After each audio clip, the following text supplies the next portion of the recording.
Namaste everyone, ChristianRLong, Life Enhancement Consultant, giving you a big and beautiful shout out on this Monday morning around 10:43 a.m. Mountain Time here in Denver, Colorado.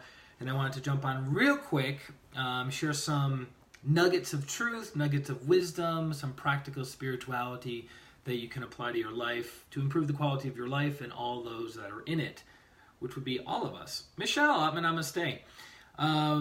So a client reached out to me and he had an idea or suggestion for a topic that we can talk about that I thought, hey, this would be relevant to a lot of people, that I think a lot of people would get benefit out of.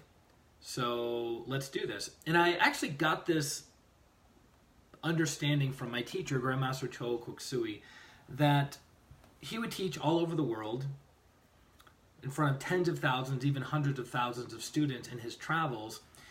And I noticed something interesting, Christy, Namaste, that there would be people in the class, so say 150 or 200 students in the class, and you would always have that one or two students that would raise their hands to ask a question.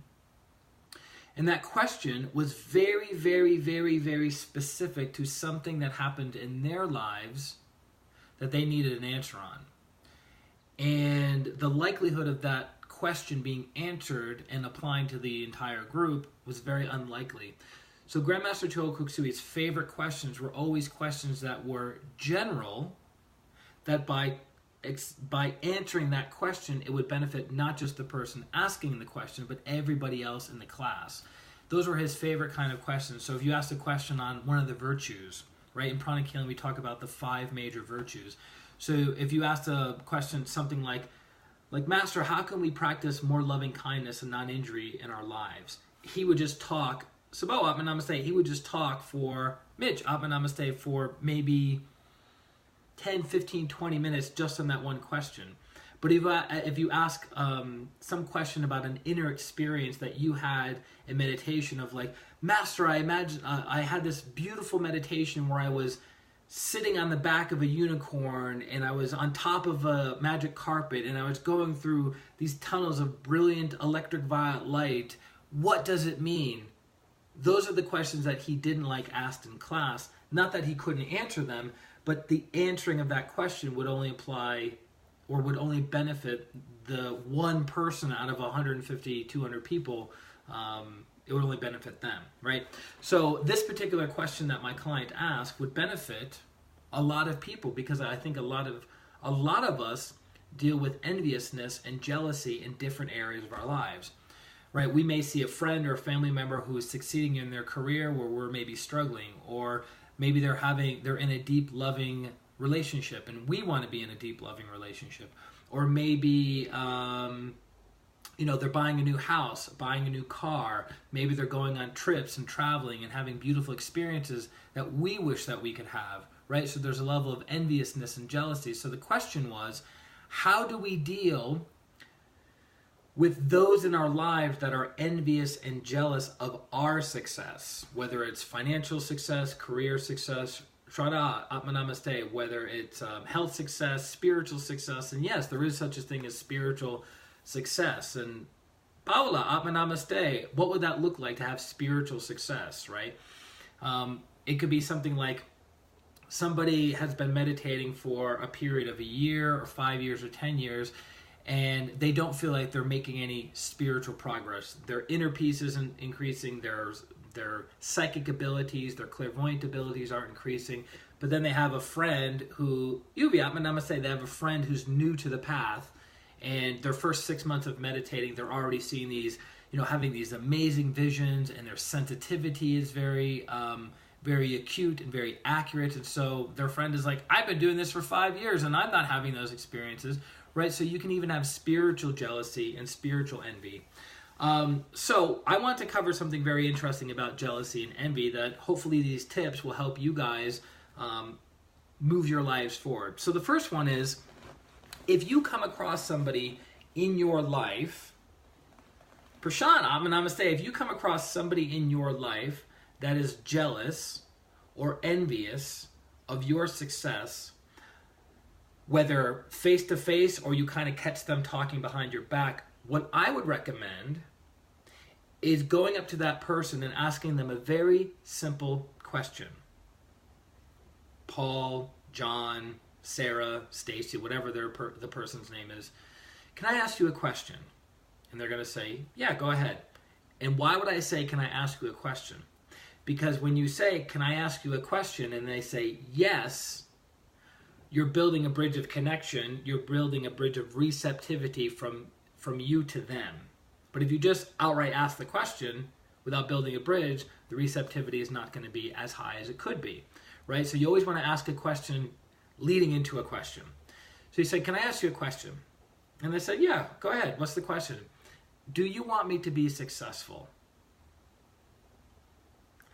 That simple question alone will bring out a lot from the unconscious to the conscious. And why do I say that? Because people who are envious and people who are jealous of your success, in a lot of ways, it is in the unconscious mind for them. They're simply reacting to you. You are a mirror for them. They want to be successful. They see you as successful. And that mirror is like, oh, they're doing it. And I'm way more intelligent. I'm way more good, way better looking. I'm way more spiritually evolved. That would be an indicator of negative pride, by the way. But when you ask the question, do you want me to be successful? What you're doing is you're making them aware of something that they may not be aware of. And they go, wait a minute. This whole time I've been judging, I've been criticizing, I've been jealous, I've been envious of this person in my life, whether it's a friend, a family member, a coworker, or whomever. And you know what? I do want that person to be successful. And you give them an opportunity. It's so good to see you as well. You give them an opportunity to have awareness. And as Grandmaster Choa Koksui says, without awareness, there's no inner transformation. So the corollary to that is with awareness, there is inner transformation. So just by asking a simple question of, do you want me to be successful, and being quiet after you ask that question gives them space to go from the unconscious to the reactive mind into the conscious responding mind. Does that make sense? Adriana, Appa Namaste. Does that make sense? So simply asking that question, do you want me to be successful? What if asking the question is not an option? Well, we'll go into the other tips. What if asking the question is not an option? When and where is asking a question not an option? See how I answered your question with a question? Questions are extremely, extremely powerful. I use them each and every day in my own life, in the lives of my clients, the lives of my friends, because when you ask a question, it brings somebody to a level of unconsciousness to consciousness. Now, if you ask that question and the person becomes super reactive and super emotional and super angry with the simple question that you're asking, that's okay. Which leads us to the next tip. It is not you, it's them. So there's a joke in Seinfeld, for those of you who've watched Seinfeld, the comedy from the late 80s and early 90s, where George Costanza is seeing somebody, and they go to a coffee shop, and the girl's looking to break up with him, and she says, it's not you, it's me. And he goes, it's not you, it's me. No. That's my line. I came up with that line. If anything, it's always going to be me and not you, right? So that's kind of the joke. And when it comes to jealousy and enviousness, if the person is attacking you mentally, attacking you verbally, and attacking you in some other way to ruin your success or to rain on your success, like let's say you got a promotion at work and then this person finds out about this promotion and then they want to rain on your success and they go, well, you know, there was nobody else in line up for that promotion. You're really not the most qualified person. You must have been really like friendly with upper management, blah, blah, blah, blah, blah, blah, blah, right? So they're trying to bring you from here to here. You have to recognize that it has nothing, in those cases, it has nothing to do with you, but it has to do with them. Does that make sense? So it's not you, it's them. If you're not rubbing your success in the face of other people, if you're not rubbing your progress, achievement, advancements in life in the face of other people, but they're still attacking you, it has nothing to do with you. It has to do with their low self-esteem, low self-image, low self-worth about themselves that they're projecting onto you, right? And that's okay. You just have to recognize it's where they're at. So that's the other tip. It's not you, it's them. The third tip I wanted to give you guys today is there's a principle in spirituality that was primarily connected to the Sphinx. You know the Sphinx in Egypt? The Sphinx in Egypt, if understood on a very deep level, can transform you in every area of your life. And you'll notice one of the aspects of the Sphinx is an eagle, right? It has the wings of an eagle on its back. What that principle is applying is the principle of remaining silent. Remaining silent. So what does that mean? If you run around town or online screaming and shouting at the top of your lungs how amazing you are, how phenomenal you are, how better you are than everybody else at something, what are you going to be drawing? Positive attention to you or negative attention to you? Right? Most likely negative attention to you. So when you're doing on the practical level, when you're doing things that can bring about attention, the only attention you want are from the people that you are looking to get attention from. So for instance, I do these live streams every single day. It draws attention, right? It draws attention from clients. It draws attention from past clients, future clients. It draws attention from people who might be interested in spirituality, but it can also draw attention for people who aren't interested in this world of meditation, practical spirituality, and energy healing. So these people will most likely unfollow me, or if they're really feeling juiced up and jazzed up, they're going to jump on board and they're going to criticize, right? So if you'll notice something, many years ago, if you were following these streams, I used to say, this is ChristianRLong, Denver's #1 energy healer. So what does that do? If I say I'm Denver's #1 energy healer, what could that possibly do to the other energy healers that are in the Denver area who are watching these streams? It's going to get them juiced up. It's going to get them jacked up. It's going to get them projecting negative thoughts, negative emotions, negative comments to me, because I'm saying, not even indirectly, I'm actually saying I'm better than them, right?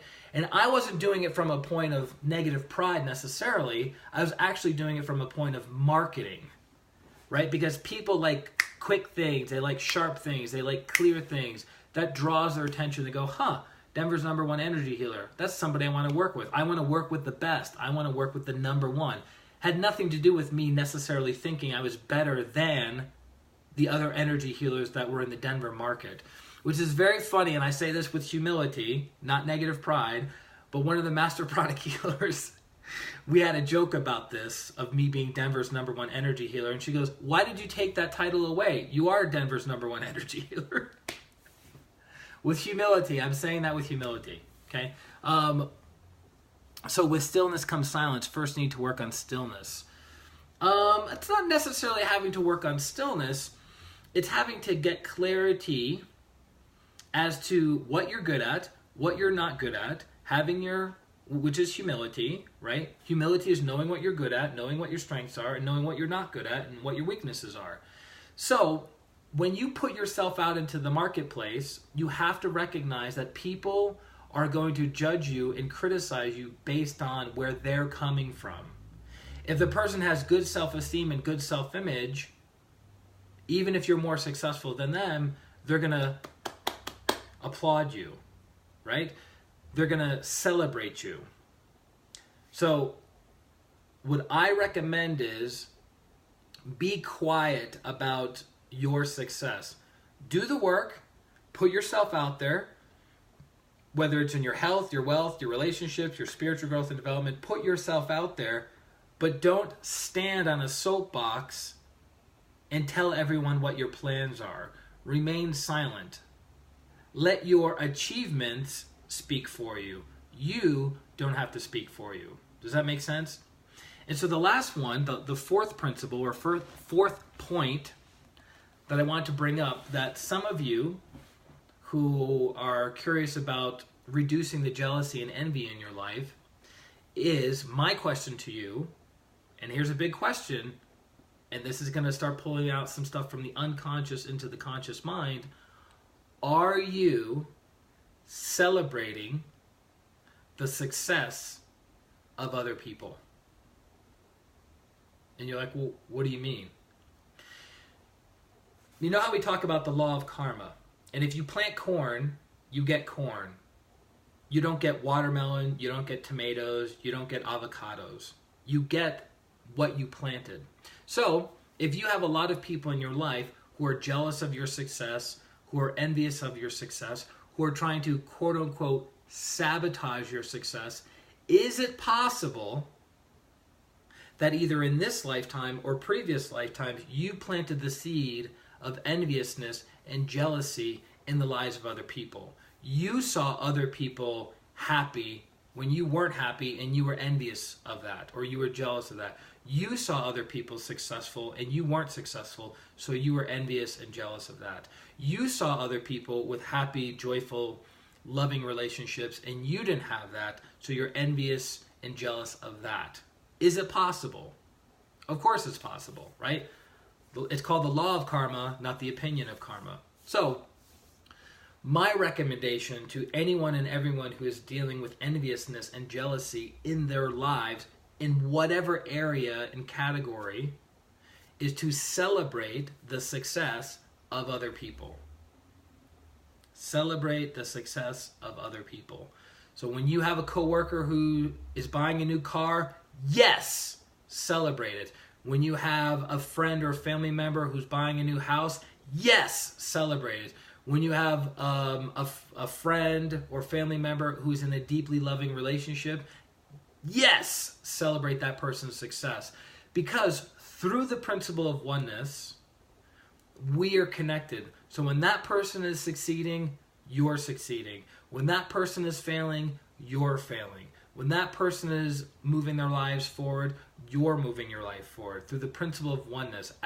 There's a saying, a rising tide raises all ships, right? You have little baby ships, you have gigantic aircraft carriers, and everything in between. But when the tide goes up, it brings everybody up together, right? So I know this is challenging, and I've even had to work on jealousy and enviousness over the years, that I look at friends, family members, other people on the spiritual path, and I'm like, I don't get it. I put in so much time, so much effort, so much energy, and I make little tiny progress here, here, and here, and then this person just kind of shows up on the scene and they get exactly what they're looking for. Or a better way of saying it is, they get exactly what I'm looking for, right? So the last tip is celebrate the success of other people. The session is worth boosting. Boost, boost, boost. Which, that being said, if you guys got value out of this stream, please share it on your Facebook, your personal or your professional, either one or both is fine by me, and get the word out there, get the message out there. We do these streams every single day for the purpose of adding value to your lives, for the purpose of giving you greater understanding, giving you greater awareness, allowing you to alleviate your suffering. Because on the eightfold path of Buddhism, which is about alleviating suffering, the first step is right viewpoint. Meaning, if you're suffering in any area of your life, it's because you're not perceiving that area of your life clearly, accurately, honestly. As soon as you see it clearly, your thoughts are in alignment with truth, your words are in alignment with truth, your actions are in alignment with truth, your livelihood is in alignment with truth, your spiritual practice is in alignment with truth, right? Does that make sense? So the first step of the Eightfold Path of Buddhism is right viewpoint. Seeing things clearly. So, that being said, if you guys are in need of healing, which we all are, and I have to jump on to do something very quickly, but please go to ChristianRLong.com/services, ChristianRLong.com/services, and let me, Paula, Atma Namaste, late to the party, girl. Hopefully you get some value out of the replay. Go to ChristianRLong.com/services, sign up for a distant pranic healing session. These sessions can be done anywhere in the world, at any time and place, does not matter, and we will shift you from where you are to where you want to be. And that's our talk for today. Any questions, please put it in the comment section below. Also, you can direct message me on Facebook, or you can go to ChristianRLong.com/services and schedule something from afar. It was very interesting. Yesterday, I had somebody I've never heard of before in another country reach out to me because him and a friend of his were getting put in a mental health clinic, and they were not going to be able to touch base with people from the outside, and they both wanted healing. How strange of a story is that? Never met this guy. He probably saw a stream, maybe he saw my website. I have no idea. And he basically went to my website, filled out the form. He says, we're in need of healing. Me and my friend are about to be put into a mental health clinic. She can't pay you right now, but I will pay you. Please do healing. I was like, what?